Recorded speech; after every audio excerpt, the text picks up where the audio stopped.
Welcome.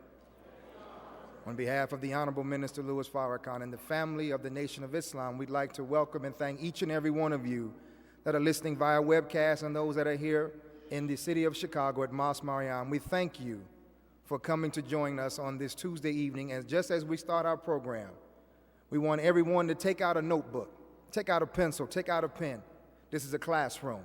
And as we learned, we were in kindergarten and first grade.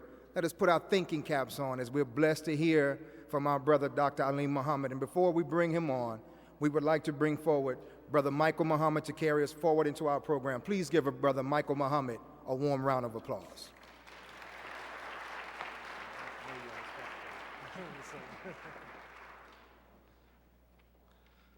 Assalamu alaikum. In the name of Allah, the Beneficent, the Merciful, the All-Wise, True and Living God, the Sender of all prophets and the Revealer of all truth, we thank Allah for His coming in the person of Master Farad Muhammad and for raising from among us the most honorable Elijah Muhammad. And we thank them both for the Honorable Louis Farrakhan today, for without him, many of us wouldn't even be here. And so we're very honored, brothers and sisters, to have an opportunity to participate in this work. And happy that you are here today for this second class in dialogue, right? So how many people were here for the first one? Okay, good. So this is, okay, so the attendance is pretty consistent. And if you're watching via webcast, then that's fantastic. And if you have not done this yet, feel free to take the website address and pass it on to those that you feel can benefit from these classes, because they are open online to the public. And I believe that website is www.finalcall.com/webcast/Tuesday class. So we want to have as many viewers as possible online, but at the same time, we want everyone to come into the mosque, to the believers, registered Muslims and family, to come into the mosque and watch them in fellowship together and take the class in person. But for those who are unable to do that, then the invitation is to watch it online, okay? So please feel free to share that with everyone. So today is Brother Abdul Alim Muhammad's second class on dialogue. And one of the announcements that he wanted me to make is that we go to this website. This is the second one. The first one was the address for the class, to watch the class. This website is called atonementcommission.com. And there are management and dialogue training videos there. And the minister has asked everyone to go through those as well, okay? This is an ongoing process of transforming the way we do what we do, the way we do our work, the way we relate to one another, transforming our culture so that we can be more productive, more creative, able to talk to one another in a way that we can quickly come to consensus, come to conclusions, create new ideas, and then have the management skills so that when we quickly come to consensus and we create new ideas, we're the type of people that can get it done quickly. You see what I mean? And that's part of that knowledge that is so important to us as a people that we've struggled with, right? Many of our organizations tend to have meetings after meetings after meetings, Negro organizations. You ever heard of those? A Negro organization. How do you know it's a Negro organization? Well, Negro comes from the word necro, which means dead. It's dead, meaning there's no life. They will not get anything done. See? So they may meet and talk and talk and talk and talk and talk and talk and talk and never be able to convert that talk into anything valuable, whether it be a good, clear idea or a plan of action that they can actually go out and implement and get done in a reasonable amount of time. Does that make sense? And so what this is about, this process, is about transforming our culture as a people to being those that can come together, meet, come to conclusions, and implement our conclusions in a very brief amount of time. And so that's what this is about. And without any delay, we are honored and happy to have Brother Dr. Abdul Ali Muhammad to do the second class on dialogue. So let's bring him on with a round of applause. Thank you.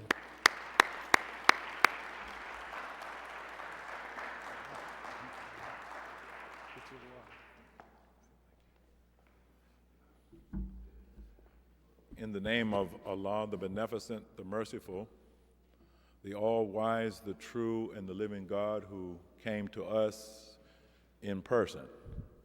We thank Him for coming. We thank Him for raising up in the midst of us one of our little brothers through the process of dialogue.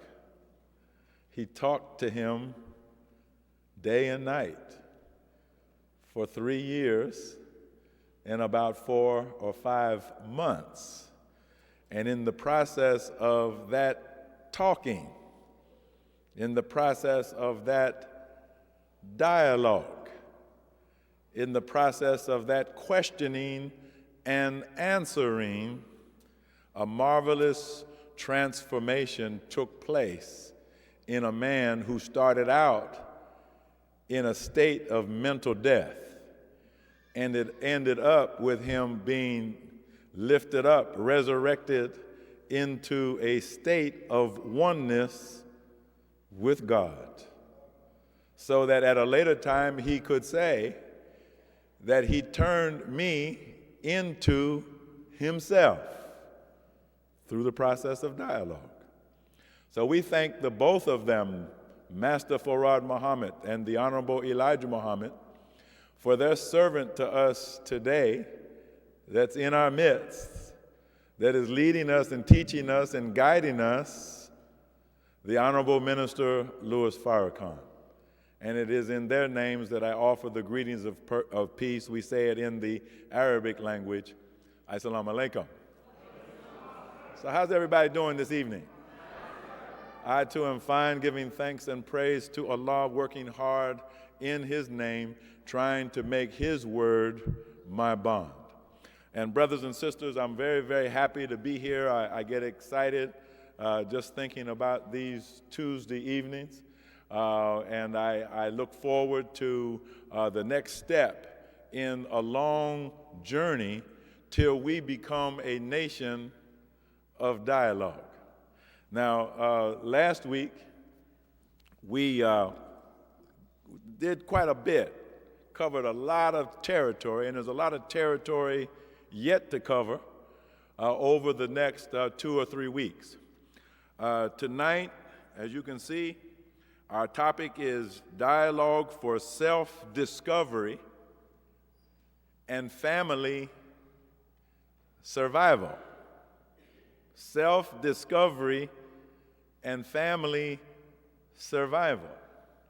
We're going to review a little bit of what we covered last week because that's sort of a segue into tonight's topic, but we're not going to spend too much going over what we've previously covered. Brother Michael already said to you that you should go to the website, atonementcommission.com, and you should go through all the material that is on that website because there is much of value that is on that website, and it is part of the preparation to the transformation that all of us must undergo. That's why the topic this evening about self-discovery is so important. You and I always have the responsibility to discover who we are, what we are, where we are, and where we are going. And then the most important question of all, why we are. Why am I alive? What is my purpose? What is my destiny? Once I discover who I am and what I am and where I'm going, how do I accomplish my goal or my mission or my purpose in life? How do I successfully arrive at my destination? In some respects, life can be compared to a journey. You decide where you want to go, and then you decide, you work out the means to get there. And if you follow the map, if you follow the road, if you follow the signs, if your vehicle is in good working order, and everything goes as planned, and you give enough time, then ultimately you will arrive at your destination safe and sound. But if you don't know where you want to go, you don't have any reason to get there. Well, that's confusion, isn't it? And so you fit that description, all dressed up and no place to go. And so you're one of these guys that you see in the neighborhoods just riding around the block, showboating, but with no place to go, burning up gas, wearing out the car, wasting time, really, wasting life, really. No particular place in mind to go. Well, many of us, isn't that how we live our lives? It's as though we're just drifting along, and wherever we end up, we want to say, well, that must be what Allah intended. I'm in the ditch now. So Allah intended for me to be in the ditch. No, you're in the ditch because you didn't know where you were going, and you didn't know how to operate your vehicle. You didn't obey the road signs.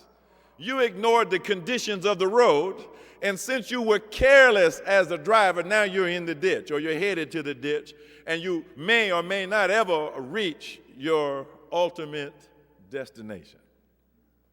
Well, now we're the Nation of Islam, aren't we? So we have had a great destiny, a great destination already pointed out to us, where we're supposed to end up. And since we have become believers in the teachings of the Honorable Elijah Muhammad, then it means that we have accepted that great destination as our own. That the destination of Allah, that Allah has in mind for us, now we have accepted that and personalized that, but each one of us got to go our own self. This is not like a hayride where everybody piles in the back of the wagon and it's just one person that knows the way. No, all of us have got to walk our own way. All of us have got to walk our own path. All of us have got to live our own lives. We are individual men and women, and yes, in certain aspects we can be together. But as I learned as a young Muslim in the Nation of Islam, every tub sits on its own bottom. You will not be asked, the Holy Quran says, what others did. You will only be held responsible for what you did and what you do. And so therefore it is incumbent on us to engage in a process of self-discovery so that we may successfully live our own individual lives. Does that make sense? Well, now let's see. I guess I have to do the same thing this week I did last week. I have to come down here because otherwise I can't see the slide.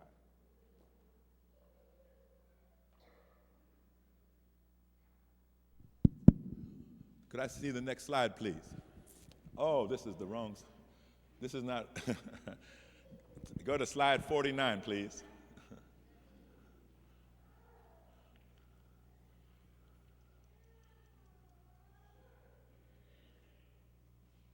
Ain't technology wonderful?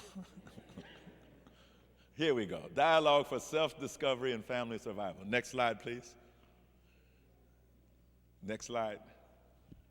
Now, this looks familiar. This is similar to some of the diagrams or graphics that we presented last week. And I'm just flashing it up on the screen this time to remind you of what you saw. You see the red triangle, and then you see the six-pointed figure overlaid on the red triangle. And One of the major points of showing you this image, this graphic, is to remind you of how complicated everything actually is. Now, this is a symbol that in the Arabic is called Wajh Allah. Wajh Allah can be loosely translated to mean the face of Allah. Probably a more compelling translation would be the presence of Allah. So this is the symbol of the presence of God, a symbol of the presence of Allah.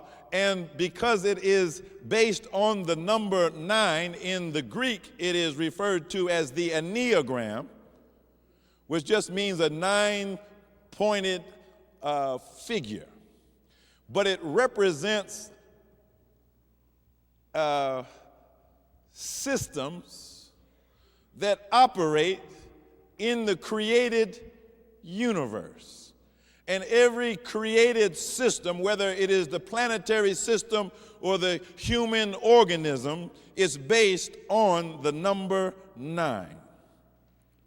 When you study Allah's creation and you cannot detect that there are 9 aspects to whatever it is that you're studying, then it means that you got to keep studying, because you're overlooking something, you're missing something. Something is absent from your analysis, and if you operate on the basis of an incomplete analysis, then you will not be as successful as you otherwise would be. If you think that you know something, then spell it out in terms of the 9 aspects or principles of that thing, and if you really do know it, you'll know what all 9 are. If you only know 8, then you know you got to look for one more. There's something missing. If you only know 3 or you only know 4, then the mathematics will tell you how many aspects of beingness are missing from your analysis. So now we're not going to be looking at all of the things in the universe tonight, but we're going to be looking at self. And then we are going to look at the context in which self occurs naturally in this universe, and that is the institution called family. Because you don't get here by yourself, do you? You get here through the agency of other people.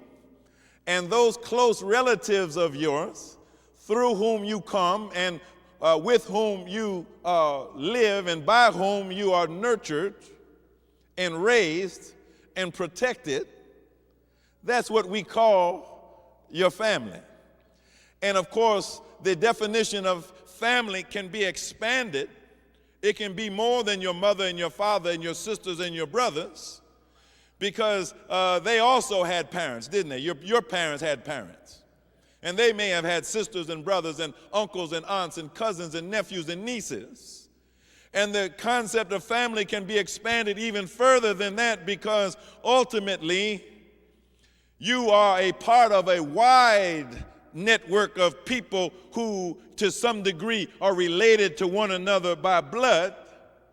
And then we can expand the definition of family even beyond that, because the Honorable Elijah Muhammad said he would not rest until he caused us to call one another brother and sister, recognizing that all of us are members of the same family, and the original ancestor or founder or progenitor of our family, of which we are an equal member, is God Himself. So we really can't engage in self-discovery in isolation. You can only engage in true self-discovery in your relationship to other people, especially those who are closely related to you. If a brother is interested in a sister, thinking that perhaps she would be a good choice as a wife, my advice to that brother is go visit her mother's house. When you see the condition of her mother's house, and you see what is on her mother's table, then that's going to give you a good idea of what's going to be in your house and what's going to be on your table. And vice versa, sister. If you're looking at a man, you're interested in a man because you think he might be a good potential husband for yourself, well, why don't you go visit with his father? Take a peek at his father and see what kind of man that was, because in all likelihood, what you're going to get in that brother as a husband is what that man was to his wife and to his family. And if you see a problem anywhere along the line, you better believe that that problem is in all likelihood going to be duplicated in your family situation. Got quiet in here, didn't it? Somebody sitting out there said, I wish I had heard that about 5 years ago.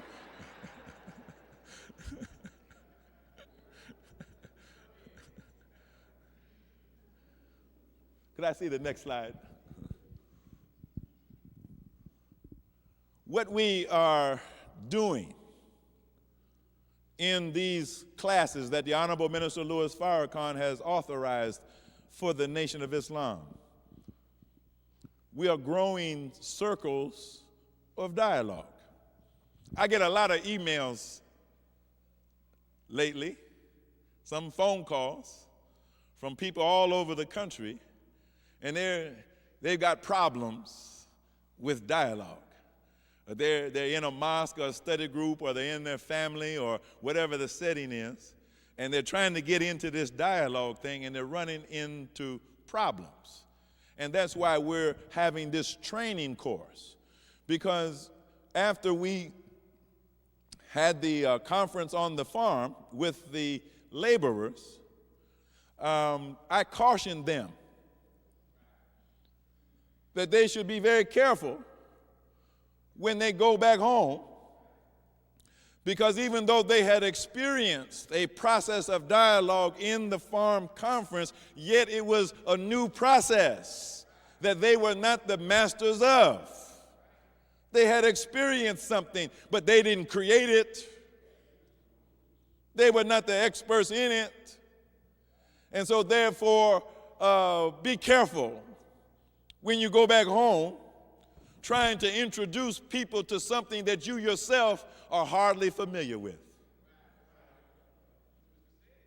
Even if some of the laborers had had prior experience in dialogue and maybe were a bit more prepared than the average one, the other side of the coin is that the believers who did not attend the conference of dialogue at the farm, they weren't familiar with dialogue. And so some of the reports that I've been getting have to do with people who crashed into a dialogue session, claiming that they were in dialogue, but in fact they didn't know the first thing about it. There's rules to dialogue. And from some of the reports that I was getting, they were breaking all the rules. And so even at this late date, I'm saying to one and all who are tuned into this webcast, be patient with the process and learn the process first. Don't think already that you have learned it, much less mastered it. It's being introduced to you. And it will be quite some time before you actually understand what it is. Now, let me apologize for something. Maybe for two things. One is that talking about dialogue in this way, like I'm doing right now, is kind of like going to a group of teenage boys who want to play basketball, and you bore them to death by going over all the rules of the game. That's boring. They don't want to hear the rules of the game. What do they want to do? They want to play. Even if they don't know the rules, they still want to play. They don't care about the rules. All they see is a ball and a basket and a court, and they're ready to go. And they figure like this: I'll learn the rules along the way. And that might work. Might be a few fist fights along the way because somebody did something they weren't supposed to do, but since you didn't know the rules, you didn't even know that was wrong. You have to know the rules so you know what's right and what's wrong. If you don't know the rules, then you'll do things that are wrong and won't even know it. Until somebody hits you in your jaw with their elbow. And you wonder why did they do that? Because you were wrong. And that's their way, that's the wrong way of letting you know that you're wrong, but that's how the fight starts. So it's actually better to begin with a pretty thorough going over of the rules. Then you can get into the game, even though it's kind of boring, just to hear somebody talk about the rules. The second thing that I want to apologize about is all this talking that I'm doing. This is too much talking. Brother Ahmed, I don't think he'll mind me sharing this with everyone. One of the messenger's sons said that he had an experience. It was a dream. And in this dream, his father, the Honorable Elijah Muhammad, came to him. And he was very, very angry, very, very upset. And the only thing he said in the dream is, "You all do too much talking. You all do too much talking." Well, now, as a longtime preacher in the Nation of Islam, I know that applies to me. I do too much talking. If you look at us as a group, that dream is a true dream because we do too much talking and not enough doing. But on the other hand, in order to teach people, in order to present something to people, well, you got to engage in some talk. But we can get carried away with it till all we do is talk, and when we talk, we think we're doing something. No, you're doing something. When you're doing something, usually that's when you shut your mouth and go to work. That's when you actually start doing something. But when you're running your mouth, that's all you're doing is running your mouth, talking about doing something. Is that all right? So I apologize for the necessity of having too much to say. But I don't know any other way around it. But I'm trying to get us to the point where we will understand that the point is not to do a whole lot of talking. The point is to do a whole lot of working, to take action. One of the purposes of dialogue is to arrive at a point of consensus so that a decision can be made to take action. And then when you get to the point of consensus and decision and action, then let the talking cease. The reason I'm taking a little time on this point is when you're talking to a nation of talkers, see, they'll misperceive the invitation to dialogue as another invitation to talk. Talk even more than they used to talk. When in fact the opposite should be true. When dialogue is done properly, when a dialogue meeting is properly convened and properly run, even though dialogue is talking, yet the talk is very precise, it's very crisp, it's right to the point. It's not oratory, it's scientific. It's high definition, high intensity talk, and depending on what the topic is, it doesn't take a lot of time to resolve that topic.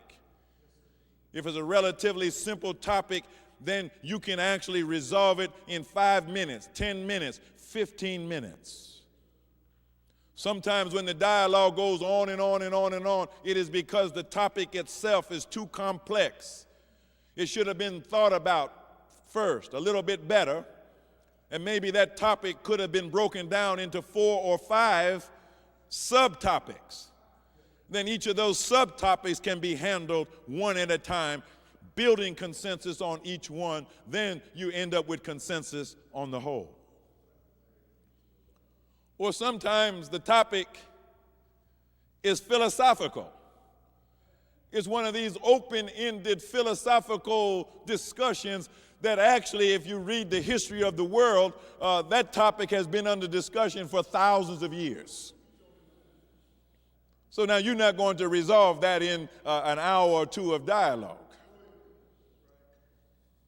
You've just joined the dialogue of the philosophers.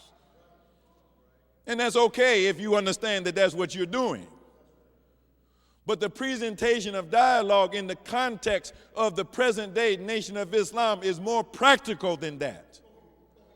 It is to resolve practical issues that are impeding our progress, to solve problems among us that are causing disruptions and issues to exist among us that should not exist.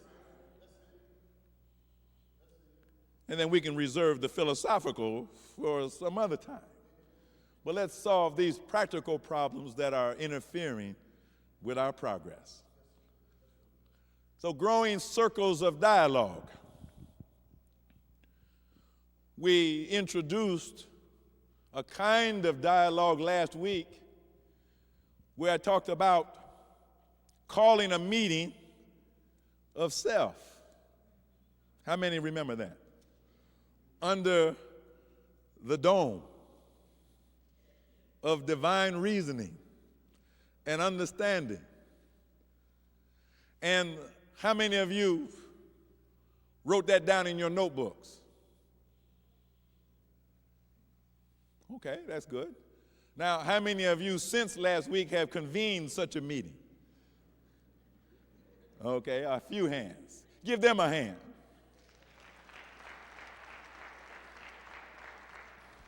Because I see that I'm a little bit disappointed. Some of us weren't here. Okay, so we have to make sure that in the future those tapes become available, and they will be, inshallah. Well, why do I say I'm a little disappointed? Because the whole point of going over this information is not for you to continue to be SpongeBob Muhammad.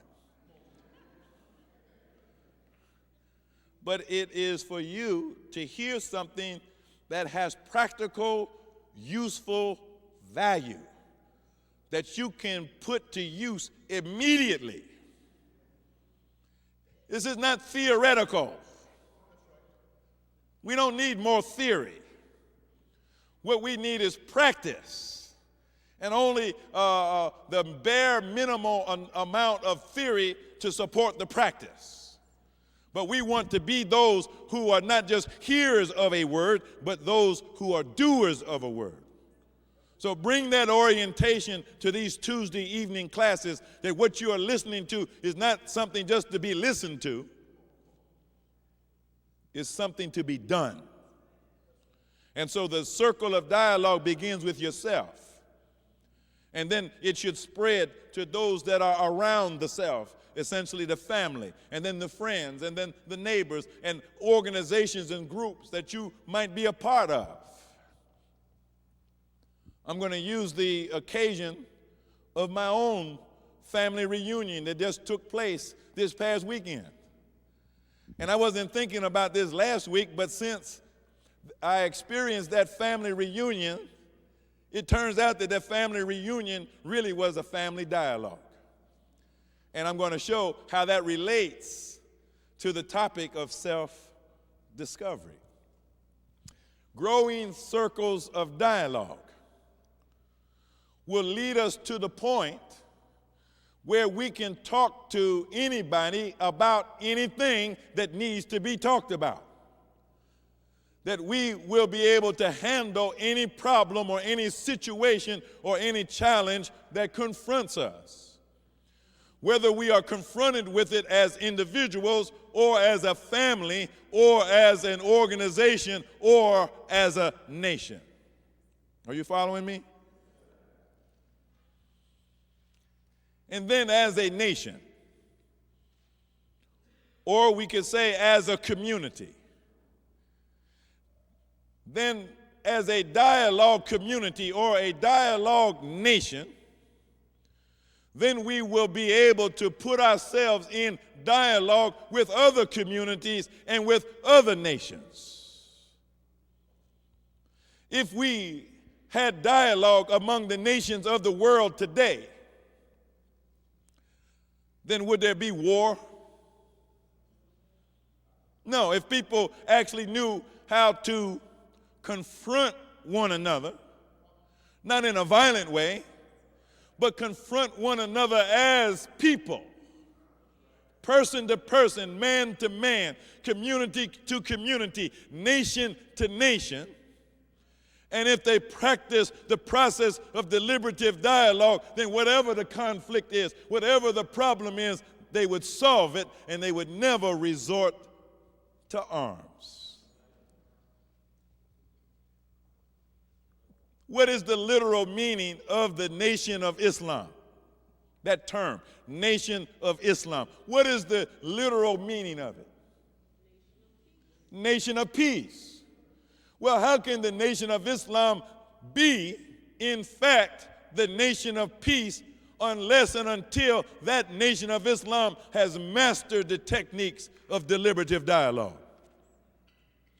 So that wherever we find conflict, wherever we find dis-ease, wherever we find hatred and enmity and misunderstanding existing between people, whether it is inside our community or outside our community, through the process of deliberative dialogue, we can bring peace. In that sense, deliberative dialogue supports the practice of Islam. Islam is literally a movement among people on this planet that will establish a kingdom of peace among all people. Go read it for yourself on the back page of the paper. Well, how can we get to that point number 12 unless we have a technique that is guaranteed to bring about peace and the establishment of justice among people and fair dealings and proper relationships among people? We have to have a science or a technology that produces that. Otherwise, we just hoping and praying. Well, Islam ain't a hoping and praying kind of religion. I mean, I'm not saying we're not supposed to hope and pray. Of course we pray. But the Honorable Elijah Muhammad described Islam as mathematics. Well, mathematics is not hoping and praying. Mathematics is the power of prediction. Mathematics is the solid basis of science. When a man is scientifically educated in a discipline, he ain't hoping it turns out a certain way. He's not just praying that it turns out a certain way. He knows it will turn out a certain way according to the principles of mathematics. Because it is the principles of mathematics that undergirds the entire creation. So if we master those principles, if we master mathematics, if we learn mathematics, then we're guaranteeing our success. And at the same time, what is it doing for the individual who masters mathematical principles, scientific principles, and the principles of dialogue? It is transforming that man or that woman from some weak, helpless type of being that's almost like a beast into a real human being in the image and likeness of God, who begins to exercise power and dominion over everything that is in the world like God intended for you to do. Is that all right? See, I'm trying to sell you on dialogue. That's all I'm trying to do. To show you what kind of people you would be if you knew it. Now let me clear it up again, because we got a lot of misperceptions among us. See, we were trained up in this world to fake it until you make it. See, that kind of faking it till you make it stuff don't work in dialogue. The fakers can't sit in a circle of dialogue because you can't be fake when you come to a circle of dialogue. You got to be actual. You've got to be real. So the people who like that fake it till you make it kind of thing, they feel very uncomfortable when they're in dialogue. Could I have everybody stand up, please? Those on the webcast, I'm talking to you too.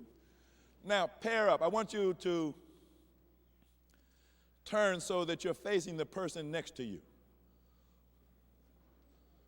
I hope it's an even number in the room. Now stand about 3 feet apart. Stand directly opposite. Not at an angle, but directly opposite. A little bit closer, brother. A little bit closer. Now, what we are going to do is a little drill. And the drill is in the process of confrontation. Now, confrontation has a negative connotation. I don't mean it from the negative side. See, when we say confront somebody, that means we're belligerent and we're being aggressive. No. The gentle side of confrontation just means to be present comfortably in the presence of others. Just be present.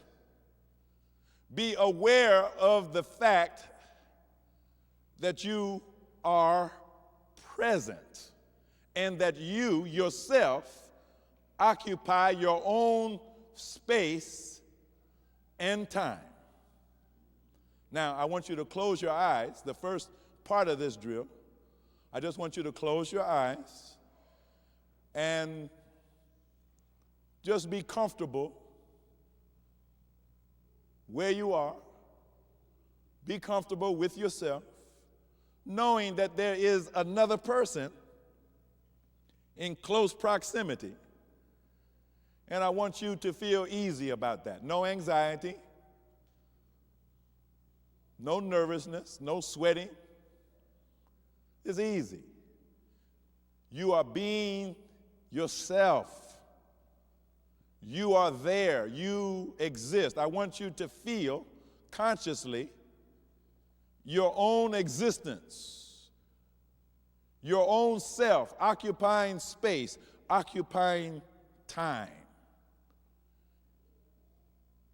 And I want you to be aware of yourself, but at the same time aware that there are others and you're comfortable like that. Now, normally this drill would be continued for maybe 10 minutes, 20 minutes, just being very comfortable, relaxed. Be there. Be conscious of yourself being there. Now, we don't have that kind of time tonight, but this is phase 1 of the confrontation drill that I would like you to practice at home or in another setting at another time when you do have 10 minutes to 20 minutes to practice this phase. Now, would you please open your eyes? Now, this is the second phase confrontation drill. This time, now what's going on here? Well, go find your odd number. Now, they had 3 going, trying to do a threesome here. I mean, that's all right, but that's a little bit more complicated. You might get schizophrenic trying to look at 2 people at the same time. Now, this time, we want to do a confrontation drill, and this time, just look easily at the person who is in front of you. Don't try to stare them down. It's not about that. You're not trying to do anything to them. All you're trying to do is be yourself, occupy